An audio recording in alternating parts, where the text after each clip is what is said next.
Então, as curvas de Planck para um corpo negro são obtidas desse jeito.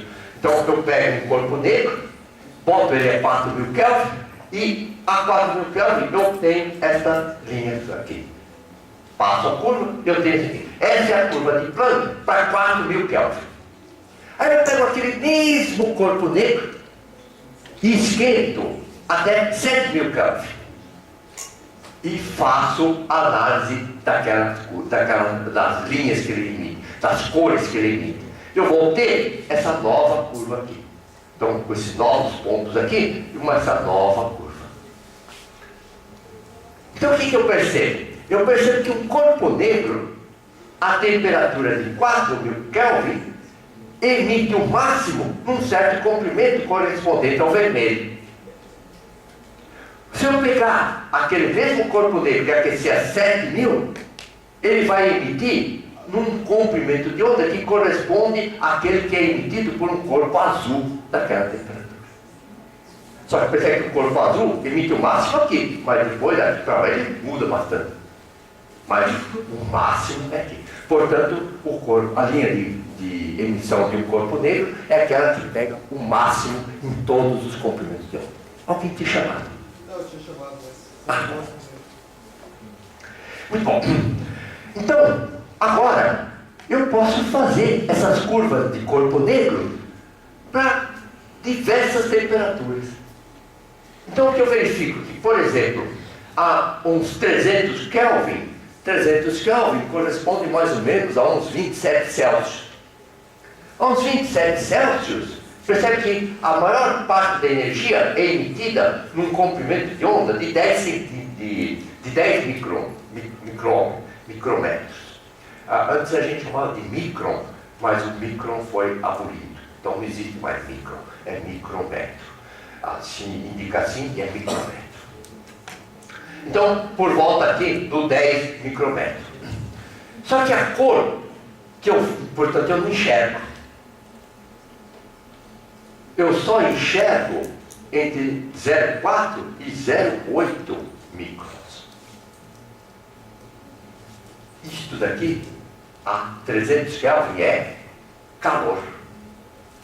Isso significa que quando eu olho para uma pessoa, eu não vejo ela emitindo calor. Mas se eu chego perto, eu sinto. Porque é o infravermelho. Infravermelho é calor. Então, por isso que lembra que eu falava para vocês que o Sol emitia radiação na forma de radiação visível e na forma de calor? São ambas radiações, só que o infravermelho tem um comprimento de onda grande, enquanto que a parte visível tem comprimento de onda bem pequenininho. Muito bom. Então, continuando. Agora, a lei do Stefan e do Boltzmann para um corpo negro. Essa lei nós vamos usar bastante. Se eu desenhei aqui o fluxo de um corpo negro a uma certa temperatura T, dada em Kelvin, e aqui está o comprimento de onda, vamos supor que eu quero saber qual é o fluxo total que está saindo de lá. Porque percebe que isso daqui me dá o fluxo para cada comprimento de onda. Eu quero saber o total. Bom, o total é essa área aqui, embaixo da curva.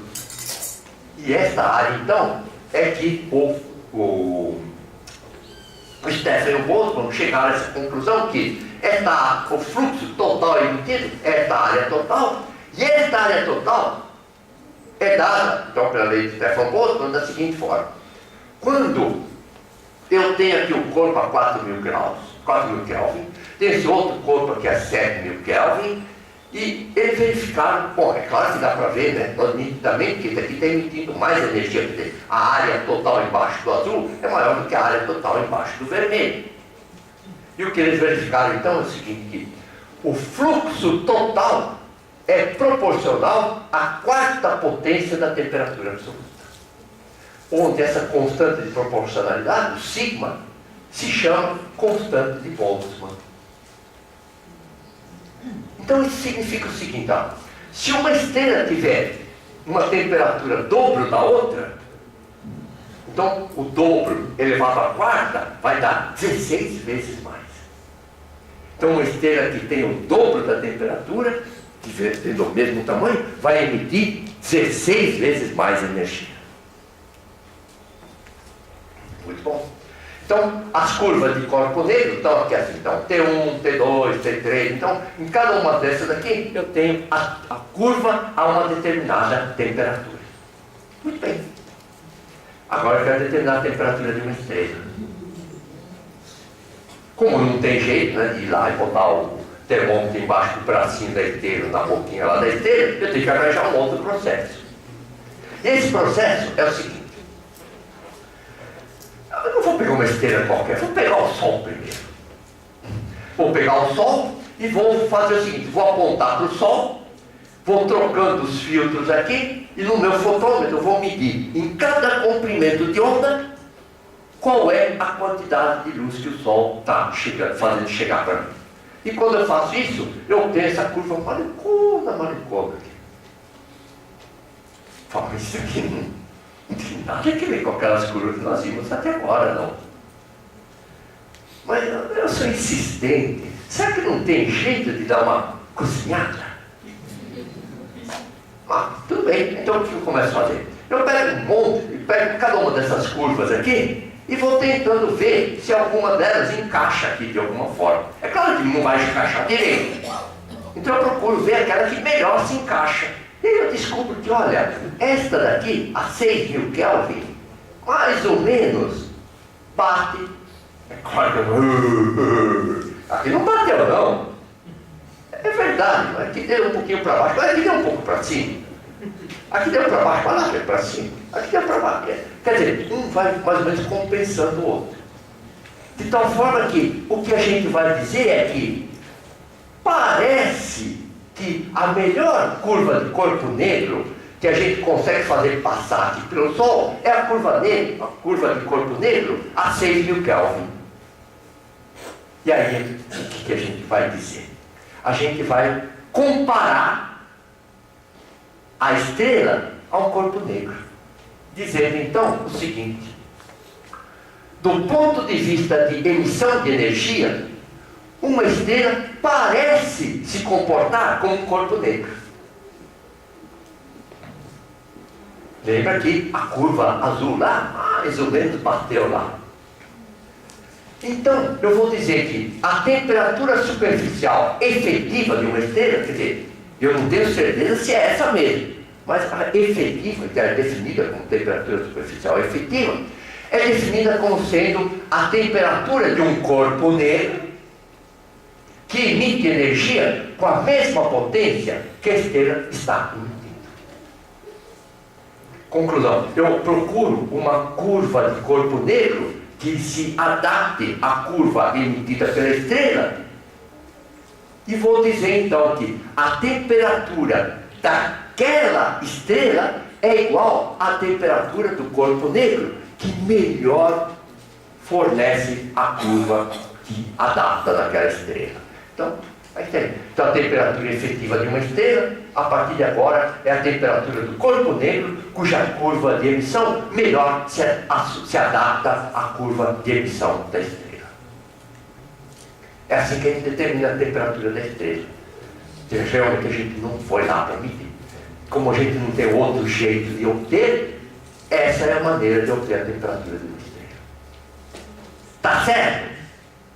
Funciona. Dentro daquilo que a gente conhece, parece funcionar. Professor, sim. Essa medição do corpo negro é feita no laboratório, como o professor comentou. Qual o tipo de material utilizado? Então, é claro que a forma como eu defini aí o corpo negro não é como eles fazem no laboratório. No laboratório, você sabe como é que eles simulam um corpo negro? Eles fazem uma caixa bem fechada, isolada, pintada de preto, por dentro, por fora, não importa, pintada de preto e fazem um buraquinho. E incide energia lá pelo buraquinho. A luz vai sofrer um monte de reflexões, mas não consegue sair pelo buraquinho fácil. Então, a gente pode dizer que aquilo que ficou lá dentro, entrou, não saiu. Então, aquilo funciona como um corpo negro.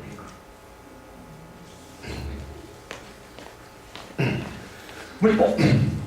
Então, quando eu comparo a cor de uma estrela, lembra que a gente viu que a estrela do ombro do caçador era vermelha, a estrela do pé do caçador era azul, e o Sol tem uma coloração amarela? E o que a gente verifica é que, quando uma estrela tem uma coloração avermelhada, por esse processo de corpo negro, a gente verifica que a melhor curva é uma curva de 3.850 Kelvin. Numa estrela amarelada, a melhor curva é uns 6.000 mais ou menos. Para uma estrela muito azul, a temperatura é da ordem de uns 60.000 Kelvin. Percebe que a 6.000 é mais ou menos o caso do Sol. Então tá aí. Então essa daqui é a Betelgeuse, está aqui para baixo, e a Rigel está lá para cima. Essa é uma dessas coisas maluconas, né? Porque a estrela bem quente deveria ser bem azulada. Só que o olho humano, quando é muito quente, por próprias características do olho humano, ele acaba vendo alguma coisa muito azulada como meio esbranquiçada. Na verdade, isso é por causa do seguinte: quando a temperatura é muito grande, o corpo negro, é claro que emite o máximo aqui no azulado, mas emite bastante nos outros também. E aí o olho humano olha, e na verdade, como vem vindo um monte das cores, o olho humano acaba vendo mais ou menos azulado. Enquanto que quando a temperatura é fria, o máximo é emitido no vermelho mesmo. O resto é muito pouco. Então por isso que eu vejo bem o vermelho. Então normalmente as estrelas mais quentes, que do ponto de vista teórico deveriam ser bem azuladas, bem brancas, nós acabamos vendo meio azuladas. Bom, então agora um outro jeito de obter a temperatura superficial de uma estrela. Por exemplo, um sujeito que trabalha numa forja, trabalha em um forno que está esquentando o material, ele é capaz de botar um pedaço de ferro no fogo e, em função da temperatura, em função da cor que o ferro se encontra, ele sabe qual é a temperatura. Às vezes ele pode nem saber qual é a temperatura no valor de graus, mas ele olha, o ferro já está com essa cor, legal, então já está na temperatura certa para entrar na prensa. Por quê? Porque a cor está diretamente relacionada com a temperatura. Então, percebe que tem mais ou menos alguma coisa que é real. Quer dizer, quando o ferro está, quando o ferro está fraquinho, ele não emite luz que a gente enxerga coisa nenhuma. Aquela cor cinza, mas uma cor cinza não é porque o ferro está emitindo cinza, é porque está batendo um monte de cores, aí reflete a radioatividade daquela cor cinza metálica.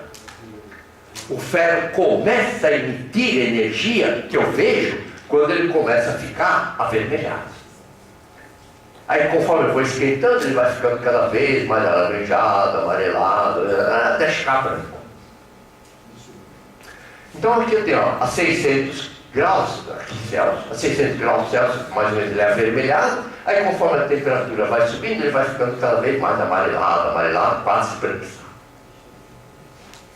Então, vamos lá. Imagina que está aqui a estrela, com luminosidade L, raio L, e vamos supor que a temperatura superficial seja T. Nós vimos que o fluxo superficial, pela lei do Stefan Boltzmann, o fluxo superficial é sigma vezes a temperatura quarta. Mas a luminosidade, lembra que o fluxo é a luminosidade dividido por isso, portanto a luminosidade é dada por isso daqui.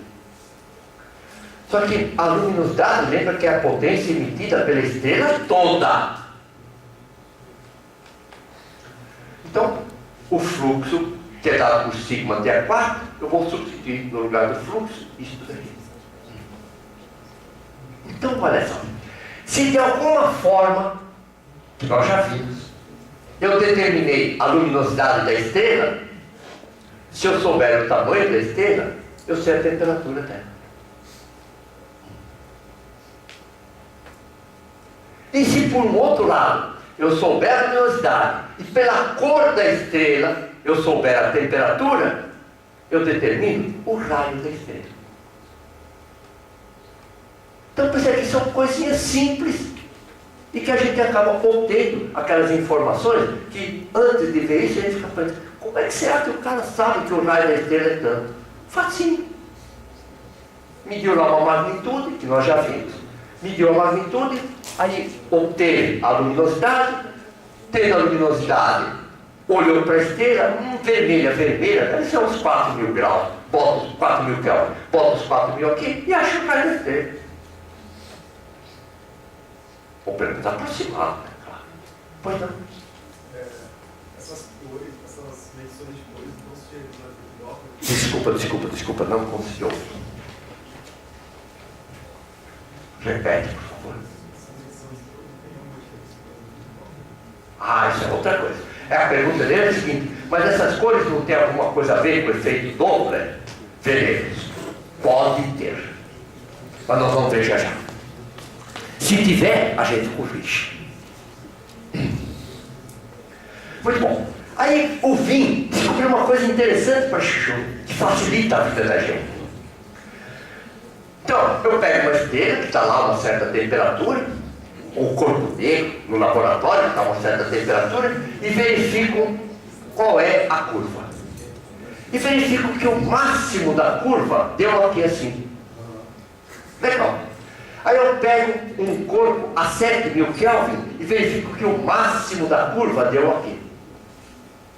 E o que ele percebeu foi o seguinte, ele percebeu que se ele multiplicasse o comprimento de onda onde ocorreu o máximo pela temperatura absoluta, se ele repetisse aqui, pegasse o comprimento de onda onde deu o máximo e multiplicasse pela temperatura, sempre o comprimento de onda no máximo da emissão vezes a temperatura do corpo negro correspondente dá 0,290 centímetros Kelvin.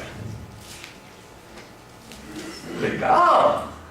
Imagina que agora eu faço a curva de um corpo qualquer, de uma estrela qualquer, e verifico que o máximo deu aqui.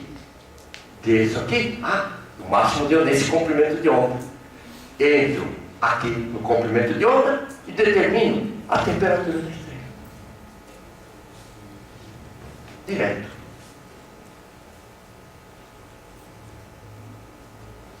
Pela cara dela, não convenceu. Fala. Tá certo? Não tá certo. Fala. Na pior das hipóteses, às vezes a gente fica em dúvida. Será que eu não vou falar uma bobagem? Fala, a gente dá uma risada e depois continua. Por favor, faz a pergunta. O pior é que eu não sei, não entendi direito. Essa última parte, na verdade, eu fiquei. Esse slide aqui ou já o anterior? Esse. Então, pessoal, o que ele faz é o seguinte. Ele traçou ele foi observando uma estrela a 4.000 graus. 4.000 Kelvin. E verificou que a curva deu esta daqui. E verificou que o máximo da curva deu nesse ponto aqui. Bom, ele verificou que o máximo deu nesse comprimento de onda. Ele sabe qual é. Tá? Então, ele sabe qual é o comprimento de onda. Aí, quando ele multiplicou esse comprimento de onda pelo 4.000, ele achou isso daqui. Aí, quando ele repetiu a experiência com um outro corpo negro a 7.000, ele verificou que o máximo deu aqui. Desceu aqui, bom, o máximo deu aqui no azul. Eu sei qual é o comprimento de onda. Aí, quando ele multiplicou o comprimento de onda desse daqui pelos 7.000, ele deu o mesmo valor. Aí, bom, se deu para esses dois, eu acho que vai valer sempre. E é astrologia, mas nesse caso funciona mesmo.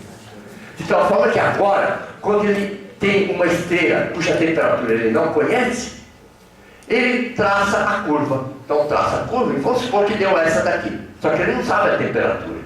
Mas o máximo da curva ele achou. Então ele pega o máximo da curva, pega o 0,29 dividido pelo máximo da curva, o comprimento do máximo da curva, e determina a temperatura daquela estrela. Muito bom. Agora, uma outra coisa que a gente usa é uma coisa chamada magnitude monocromática.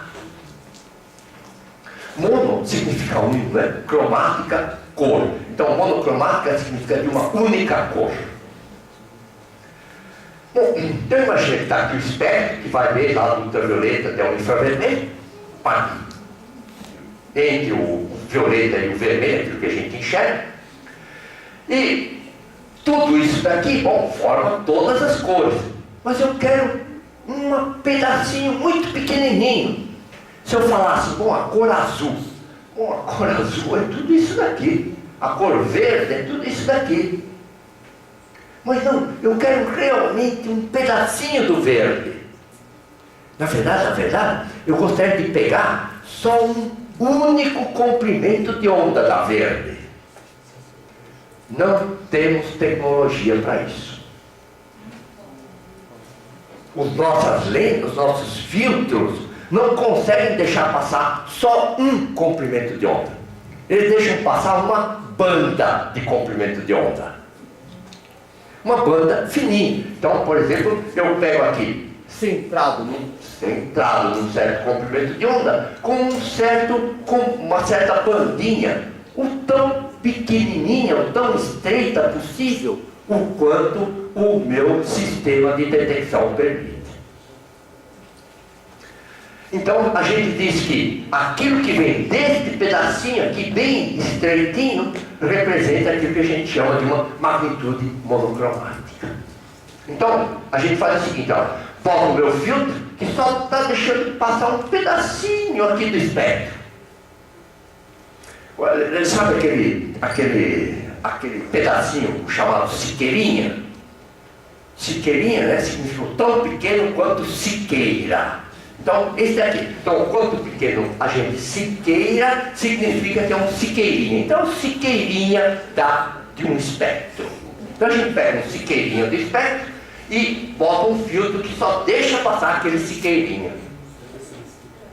De tal forma que a luz entra, o meu fotômetro com aquele filtro só pega a luz que vem realmente daquela faixinha, e a magnitude que eu obtenho, aplicando aquela fórmula, né, que a magnitude é igual a uma constante menos 2,5 vezes o logaritmo do fluxo, onde o fluxo então é o fluxo que passou aqui, medido no meu fotômetro. Eu faço então que a magnitude monocromática, então pego o fluxo, a potência dividido pela área, e aplico a fórmula que a magnitude monocromática é a constante menos 2,5 vezes o logaritmo do fluxo naquele comprimento de onda. Na verdade, não é naquele comprimento, né? Mas é na faixinha em torno daquele comprimento que eu quero. Bom, isso nós já vimos, né? Então o espectro contém diversas coisas, só que até agora a gente sempre falou do espectro que vai do vermelho ao violeta. Tem o infravermelho, que eu não enxergo, cujos comprimentos de onda são maiores, e o ultravioleta, cujo comprimento de onda é menor do que o violeta, e eu também não enxergo. O infravermelho eu sinto com calor. O ultravioleta eu não sinto de jeito nenhum. O ultravioleta tem o problema de que ele é uma radiação penetrante e ele tem capacidade de alterar células do corpo humano, eventualmente causando algum tipo de câncer associado a essa radiação. Que aliás foi assim que, tá vendo, eu vou falar de uma física famosa, mas lamentavelmente em condições chatas. É o caso tá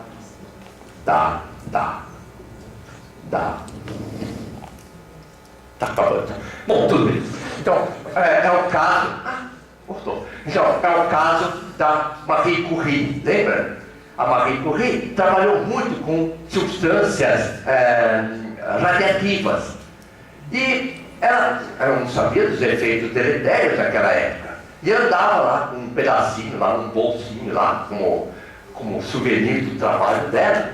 E aquilo lá foi emitindo ultravioleta. E ela acabou ficando com câncer e acabou morrendo por causa daquilo lá.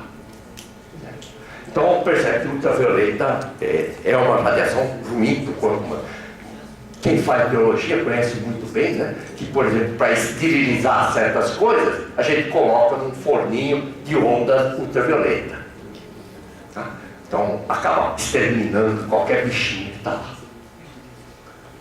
Bichinho no sentido de bactérias ou qualquer coisa desse tipo. Assim. Vírus não adianta, porque vírus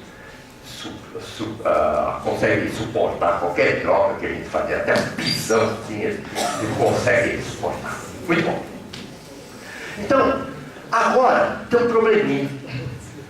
Tem alguma coisa aqui que eu estou olhando para essa alguma coisa e a minha dúvida é, caramba, isso daí é verde ou é azulado? Então, percebe que dizer que alguma coisa é verde ou azulado às vezes depende muito da subjetividade da pessoa. E do ponto de vista científico, isso tem que desaparecer. Quer dizer, em ciência, a gente procura eliminar o máximo possível a subjetividade. Não dá, às vezes, para eliminar totalmente, mas tende a eliminar o quanto possível. Então, ao invés de dizer que o corpo é verde ou azulado, a gente vai dar a cor de uma estrela através de um número. Um número calculado de algum jeito. Então, vamos lá. Lembra que nós falamos lá das magnitudes monocromáticas, né? Por exemplo, a gente utiliza um filtro que a gente diz que é um filtro visível, e se vê aqui não é de verde não, tá? É de visível. Por coincidência cai no verde. Então, para nós parece que é o cor verde, mas é o visível. Percebe que em inglês esse problema não tem, né? Porque o visível é visible, enquanto que o verde é green. Então não tem confusão. Para nós acaba tendo. Então esse aqui é o filtro no visível.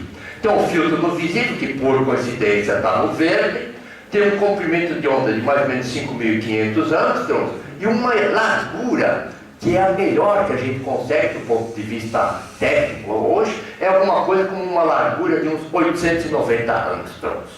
Então, toda a luz que estiver dentro, centrada em 5.500, com essa largura aqui, a gente diz que é a correspondente energia para a magnitude monocromática visual. Aí se a gente pega aqui no azul, se a gente pega aqui no azul, é centrado no 4.400, com uma largura, é só inverter, aqui era 890, aqui fica 980. Ele fala, por que não pega sempre a mesma? É que bom, percebe que no azul é menos possível de a gente pegar uma coisa estreitinha. No verde, no visível, a gente consegue pegar uma mais estreitinha. Então depende da tecnologia.